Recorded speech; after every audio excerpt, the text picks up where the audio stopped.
fais partie de l'association Les Chupacos, une association de dégustateurs de vin.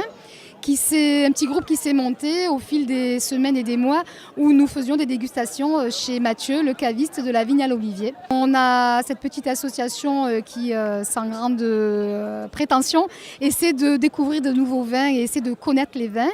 Nous nous réunissons une fois par mois, une fois tous les 2 mois, afin d'organiser cette belle fête à laquelle vous participez aujourd'hui, qui a pour but de faire découvrir donc, les vignerons avec lesquels Mathieu travaille toute l'année, vignerons qui régulièrement viennent faire des dégustations le vendredi soir à la cave. Il y a encore bien d'autres vignerons puisque dans la cave, il y a énormément d'autres vins à déguster, à connaître, à découvrir. Voilà, c'est vraiment une petite association, mais de bénévoles qui prenons plaisir à faire ça et à organiser ça. Alors l'événement, nous l'avons connu par un salonné qui nous a invités à venir ce soir tout simplement, qui s'appelle Gabriel Pérez.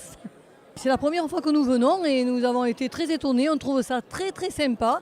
Il y a du monde, les gens sont sympathiques et franchement ça vaut le coup de revenir. Je suis Yves-Jean Houzer du domaine des Amadieux à Kéran, dans le Vaucluse.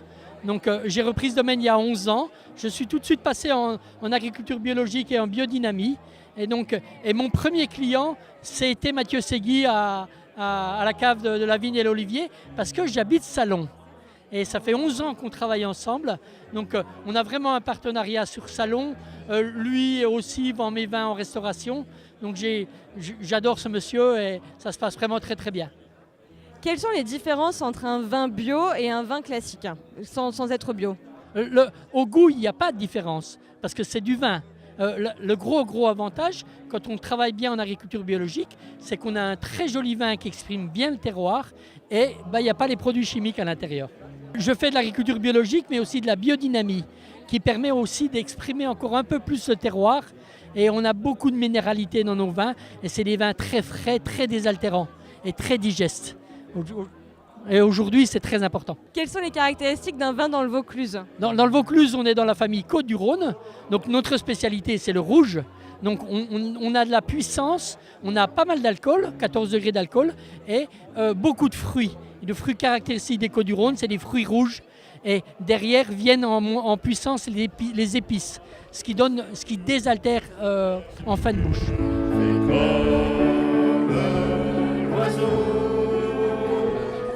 Sa vie d'air pur et d'eau fraîche, un oiseau.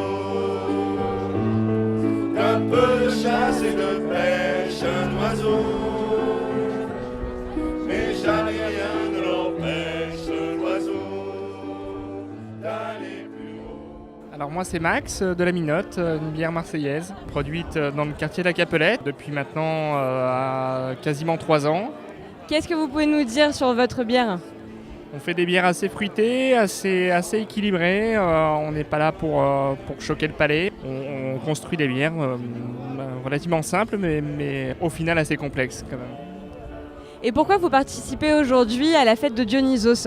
Alors sur invitation d'un distributeur, tout l'été en fait je participe à tout un tas d'événements dans tout le sud-est en fait pour faire connaître mon produit et puis pour aussi apprendre aux gens à déguster une bière. C'est un phénomène assez récent en France.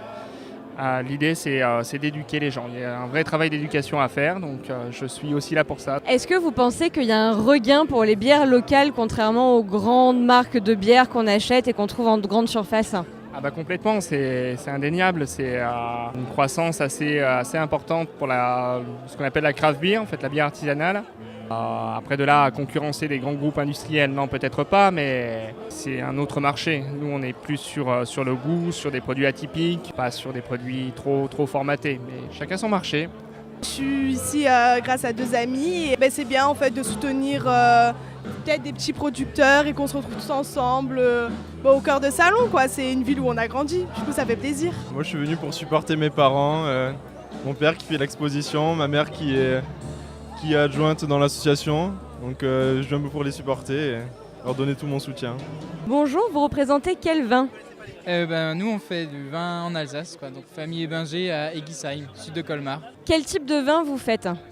Nous c'est beaucoup du blanc, donc on a plein de cépages différents qu'on vinifie en assemblage ou en pur, suivant les terroirs ou suivant le taux de sucre, suivant comment la nature donne la maturité. Nous on fait le vin qui va avec, voilà. Et pourquoi aujourd'hui vous participez dans le sud à la fête de Dionysos? Et parce que c'est organisé par Monsieur Segui qui est caviste et qui distribue nos vins dans la région de Salon de Provence. Et du coup, c'est une bonne façon d'avoir des relations commerciales et courtoises en même temps. Et puis c'est un super pays, venir là, tu perds pas ton temps, quoi, c'est sympa. Est-ce que vous faites du bio en vin? Oui, nous on est en bio et en biodynamie certifié, ouais. C'est une façon de travailler qui en fait intègre d'autres rythmes. Les rythmes de la terre en fonction de la nature, en fonction du soleil. En fait, on peut considérer que c'est relativement en rapport avec tout ce qui a trait à l'homéopathie. C'est-à-dire qu'au lieu de traiter un symptôme, on va s'interroger sur pourquoi ce symptôme est là. Voilà, ça c'est en 2 mots, quoi.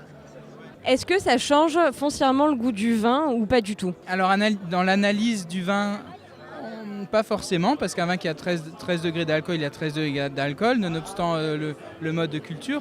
Par contre, dans les textures, dans la profondeur, dans l'épaisseur, sur tout un tas de paramètres qui sont gustatifs, moi j'affirme, oui, ça change.